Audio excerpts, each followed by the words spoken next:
ዕለት 30 ግንቦት በስመ አብ ወወልድ ወመንፈስ ቅዱስ አሃዱ አምላክ። ዕለት 30 ግንቦት በዛ ዕለት እዚኣ ቅዱስ አባ ሚካኤል ናይ ሃገረ እስክንድርያ ሊቀ ጳጳሳት አዕረፈ። ንሱ ቁጽሩ ካብቶም 68 አበው ሊቃነ ጳጳሳት እዩ። እዚ አቦ እዚ በመጽሐፍቲ ቤተ ክርስቲያን ፈላጥ ነበረ።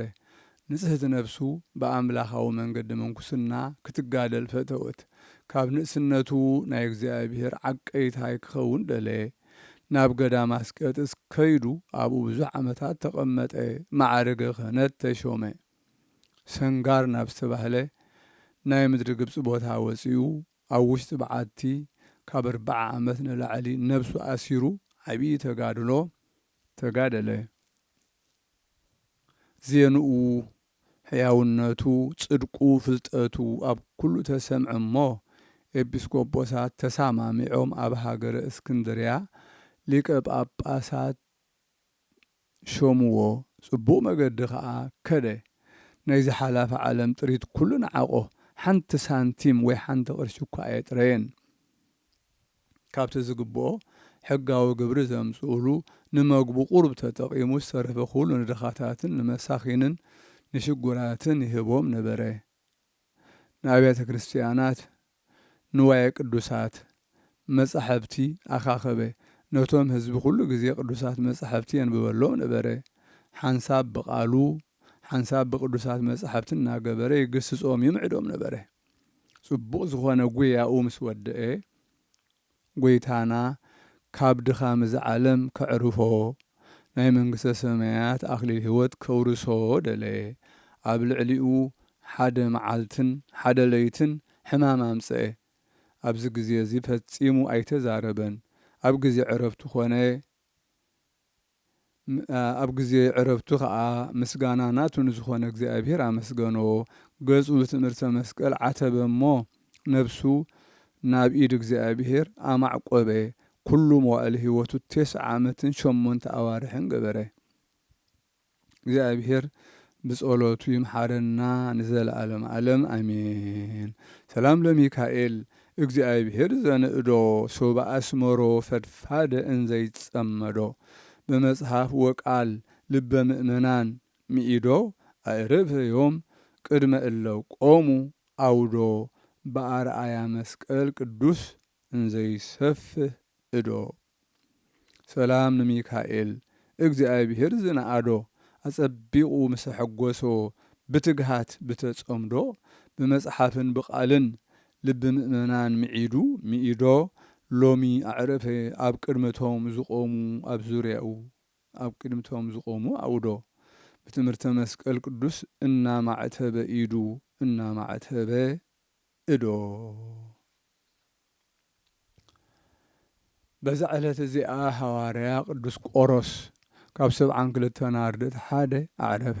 እዚ ቅዱስ እዚ ንጎይታና ኢየሱስ ክርስቶስ ን3 ዓመት ኣገልገሎ። ድሕሪ ዕርገት ጎይታና ድማ ንሐዋርያት ተላኣኾም። ብበዓል 50 ከዓ ጸጋ መንፈስ ቅዱስ ጰራቅሊጦስ ተመልአ። ካብኡ ንሐዋርያ ቅዱስ ጳውሎስ ተላኣኾ። መልእኽታቱ ሒዙ ናብ ብዙሓት ዓድታት ኣብጽሓሉ። ንብዙሓት ኣይሁድን ኣሕዛብን መሃሮም። ብጎይታና ኢየሱስ ክርስቶስ ኣእሚኑ ከዓ ጥምቀት ክርስትና ኣጠመቖም። ናብ ወገን ምብራቕ ናብ ዘለዉ ዓድታት ከደ።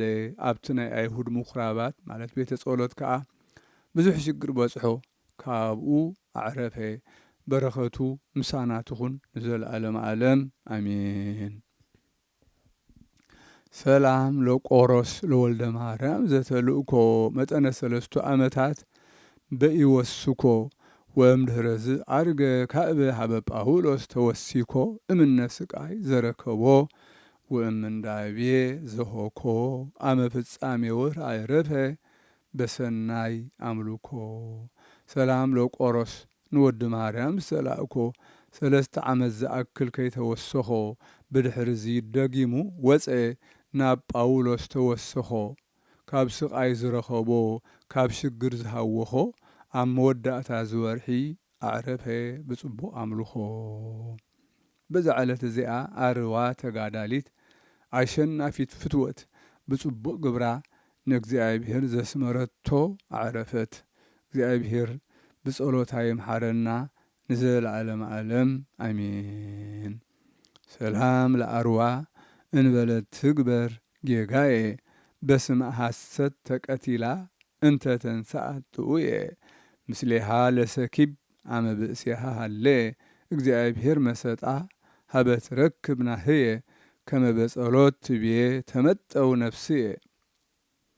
ሰላም ንአርዋ ከይገበረት ኃጢአት ብምስክር ሓሶት ተቐቲላ ብጥዒት አስተንስእት ምስኣኽ ድቅስ ዝሓሰበ ሰብኣያ ብለይት እግዚአብሔር መሰጣ ናብ እትረኽበሉ ቅሳነት ነፍሰይ ተቐበላ ኢላ ትጽሊ ከም ዝነበረት በዛ ዕለት እዚኣ ንድማዲስ ሰማይት መዘክርታው እያ።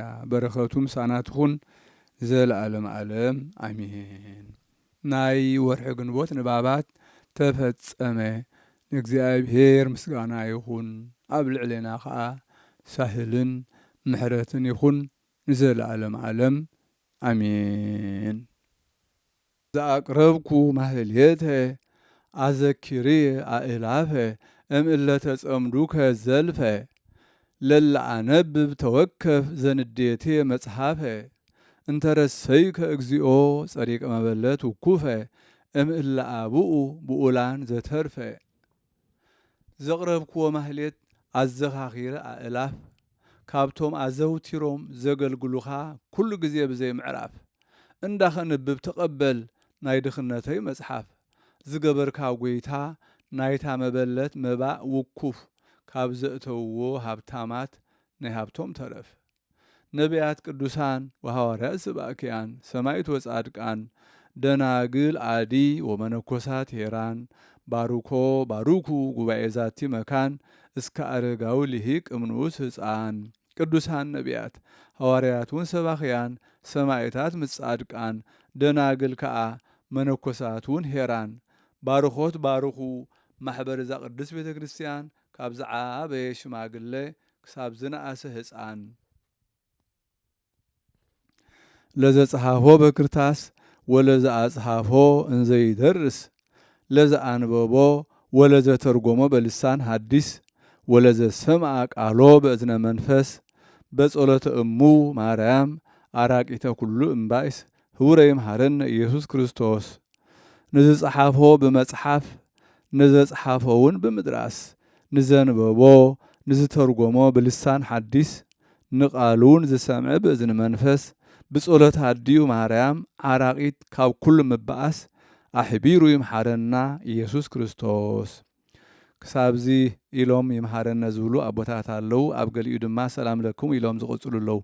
ሰላም ለክሙ ጻድቃን ወሰማዕት እላዕረብክሙ በዛቲ ዕለት መዋእያነ ዓለም አንትሙ በኩሉ ትዕግስት ሰአሉ ቅድመ ፈጣሪ በኩሉ ሰዓት እንበለ ንስሐ ችያነ ኢይንሣእ ሞት።